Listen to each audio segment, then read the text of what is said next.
Assalamualaikum warahmatullahi wabarakatuh. Alhamdulillahirabbil alamin. Wassalatu wassalamu ala asrofil anbiya'i wal mursalin wa ala alihi washabihi ajmain. Amma ba'du. Yang saya hormati Ibu Hani Hidayati selaku dosen pengampu mata kuliah Pendidikan Agama Islam dan teman-teman yang saya sayangi. Sebagai hamba Allah yang beriman, marilah kita panjatkan puji syukur kehadirat Allah Subhanahu wa taala yang telah memberikan kesehatan lahir dan batin kepada kita semua sehingga kita dapat berkumpul di sini. Salawat serta salam tidak lupa kita kirimkan kepada junjungan kita Nabi Muhammad SAW yang telah mengantarkan umat manusia dari peradaban hidup yang jahiliyah menuju ke peradaban hidup yang modern ini. Semoga kita semua termasuk hambanya yang taat, yang berhak mendapatkan syafaatnya di hari akhir kelak. Perkenalkanlah, saya Disti Fitriana Arianti dengan nomor induk mahasiswa 2020-12-079. Pada kesempatan ini untuk menyampaikan topik materi mengenai Islam, kebangsaan, dan nasionalisme. Kebangsaan sendiri memiliki arti yaitu sifat-sifat dari bangsa itu sendiri. Dan nasionalisme yang berarti suatu sikap politik dari masyarakat suatu bangsa yang mempunyai kesamaan kebudayaan, wilayah, serta kesamaan cita-cita dan tujuan. Dengan demikian, masyarakat suatu bangsa tersebut merasakan adanya kesetiaan yang mendalam terhadap bangsa itu sendiri. Kebangsaan dan nasionalisme di Indonesia ini bersifat universal dan tidak bertentangan dengan agama atau ajaran Islam. Menurut pandangan Islam terhadap kebangsaan, para ulama mendasarkan pemikiran pada firman Allah terdapat dalam Al-Quran surah Al-Hujurat ayat 13 yang berbunyi, "Wahai manusia, sungguh kami telah menciptakan kamu dari seorang laki-laki dan seorang perempuan. Kemudian kami jadikan kamu berbangsa-bangsa dan bersuku-suku agar kamu saling mengenal. Sungguh yang paling mulia di sisi Allah ialah orang yang paling bertakwa. Sungguh Allah Maha Mengetahui, Maha Teliti." Manusia diciptakan berbangsa-bangsa dan bersuku-suku untuk saling mengenal. Ini terdapat dalam Al-Quran surah Al-Hujurat ayat 13. Bahkan hewan pun demikian. Terdapat dalam Al-Quran surah Al-An'am ayat 38. Berkumpul berdasarkan ras dan kelompok yang masing-masing menjadi umat juga terdapat dalam Al-Quran surah Al-A'raf ayat 160. Begitu juga perbedaan bangsa sebagai tanda penciptaannya terdapat dalam firman-Nya surah Al-Arum ayat 22. Persatuan beberapa bangsa memang seolah-olah bisa menghilangkan persatuan Islam. Namun sebenarnya tidak seperti itu. Dalam prinsip persaudaraan dikenal dengan ukhuwah insaniyah yang memiliki arti seluruh umat manusia bersaudara karena berasal dari satu orang tua. Salah satu ayat yang menjadi dasar prinsip ini adalah surah Al-Hujurat ayat 11. Dan dikenal pula ukhuwah wataniyah, yaitu persaudaraan sebangsa dan setanah air, misalnya seperti bangsa Indonesia. Lalu ada ukhuwah islamiyah atau persaudaraan sesama umat Islam, adalah keterikatan hati dan jiwa satu sama lain dengan ikatan akidah. Yang terakhir dibuktikan dengan berkumpulnya negara Islam dalam satu wadah, yaitu OKI atau Organisasi Kerjasama Islam yang menjalin kerjasama dalam berbagai bidang. Sedangkan menurut Islam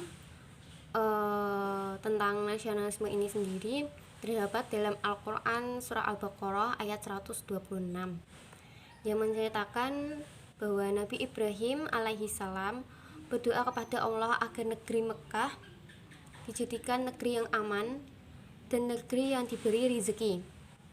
Kepada Allah, Hal ini menunjukkan bahwa rasa kecintaan terhadap bangsa atau negeri sudah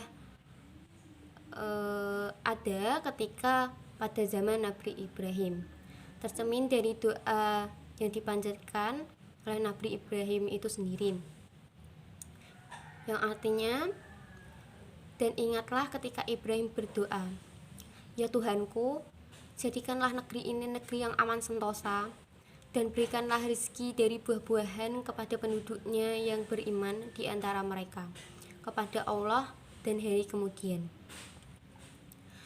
Dalam teks-teks Islam sendiri tidak terdapat istilah khusus mengenai nasionalisme ini. Tapi dalam fikih Islam ada istilah watan atau tanah air yang berarti tempat di mana seseorang dilahirkan dan menjalani kehidupan. Paham kebangsaan ini tidak bertentangan dengan Islam. Begitu juga dasar dan falsafah hidup bangsa Indonesia. Tidak salah jika kita bangga dan mencintai serta membela dan memiliki rasa patriot atas negara kesatuan Republik Indonesia kita ini. Berlaku pula kepada nasionalisme. Seperti yang telah saya sebutkan tadi sebelumnya, terdapat hadis yang menyebutkan hubul watan minal iman, yang memiliki arti mencintai tanah air adalah bagian dari iman. Bagi orang-orang yang mempertahankan Islam dan nasionalisme ini biasanya terpengaruh oleh bahan-bahan dari timur yang menolak pada nasionalisme. Padahal nasionalisme yang ada di Indonesia adalah nasionalisme yang religius, bukan nasionalisme yang mendasari prinsip atau paham sekulerisme seperti yang ada di Timur Tengah. Kecintaan terhadap tanah air menjadi suatu hal wajib di dalam agama. Jika ada yang menolak nasionalisme Indonesia atau nasionalisme di Indonesia ini, maka orang itu berarti salah satu kufur. Dia adalah orang yang kufur atau mengingkari nikmat, sedangkan mengingkari nikmat dalam Islam merupakan salah satu dosa terbesar. Jadi bagi para penganut agama, khususnya para muslim, wajib untuk mensyukuri nikmat dari Allah. Hubungan Islam dengan kebangsaan dapat dilihat dari pentingnya menegakkan nilai-nilai universal dalam ajaran Islam. Yang pertama yaitu kebenaran, yang kedua keadilan, ketiga kasih sayang, keempat kesabaran, kelima perpaduan, keenam kebaikan, ketujuh keindahan, dan lain sebagainya. Manfaat dari sikap nasionalisme dari kebangsaan yang dimiliki oleh bangsa Indonesia sendiri ada beberapa. Yang pertama adalah meningkatkan rasa rela berkorban, karena jika seseorang telah memiliki jiwa nasionalisme ini, maka seseorang tersebut akan rela dan siap melakukan segala cara untuk melindungi bangsa dan negaranya. Yang kedua yaitu menumbuhkan rasa patriotisme, karena dalam membela negaranya akan dilandasi dengan manfaat, tidak pernah putus asa, penuh keberanian, tidak mengenal rasa takut. Yang ketiga, menumbuhkan rasa solidaritas, yaitu menjunjung nilai kebersamaan, persaudaraan, kekeluargaan, dan persahabatan. Yang keempat adalah meningkatkan keinginan untuk memajukan tanah air, karena manfaat dari jiwa nasionalisme ini akan memicu semangat seseorang untuk memajukan negaranya agar tidak kalah saing dengan negara yang lain. Yang kelima, menumbuhkan kesadaran berbangsa dan bernegara, yaitu ikut serta dalam berbagai hal untuk kebaikan negara atas kemauan sendiri.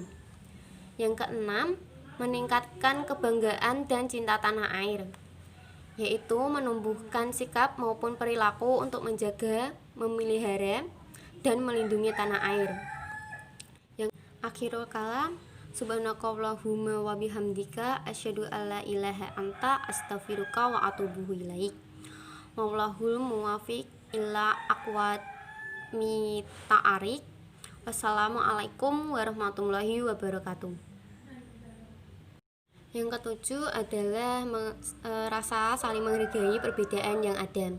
Di Indonesia ini terdapat keberagaman budaya, suku, agama, ras, dan lain sebagainya, bukan untuk menjadi halangan suatu bangsa untuk bersatu dalam mencapai tujuan dan cita-cita bersama. Maka kita sebagai penerus bangsa ini hendaknya selalu menerapkan sikap nasionalisme dan kebangsaan dalam agama Islam. Ini dapat dilakukan dengan yang pertama adalah berpikiran terbuka bahwa perbedaan di Indonesia bukanlah masalah besar, melainkan menjadi suatu kelebihan yang dimiliki oleh Indonesia sendiri. Serta menyelipkan budaya populer mengenai nasionalisme dan kebangsaan dalam kegiatan keagamaan. Dengan demikian ceramah agama yang dapat saya sampaikan, semoga dapat bermanfaat bagi kita semua dan dapat kita aplikasikan dalam kehidupan sehari-hari. Lebih dan kurangnya saya mohon maaf. Yang benar datangnya atas bimbingan Allah Subhanahu wa Ta'ala yang Maha Benar, dan yang salah, khilaf atau keliru itu datangnya dari saya pribadi sebagai manusia yang tidak pernah luput dari salah, khilaf, dan dosa. Akhirul kalam, subhanakallahumma wa bihamdika asyhadu alla ilaha anta astaghfiruka wa atubu ilaik.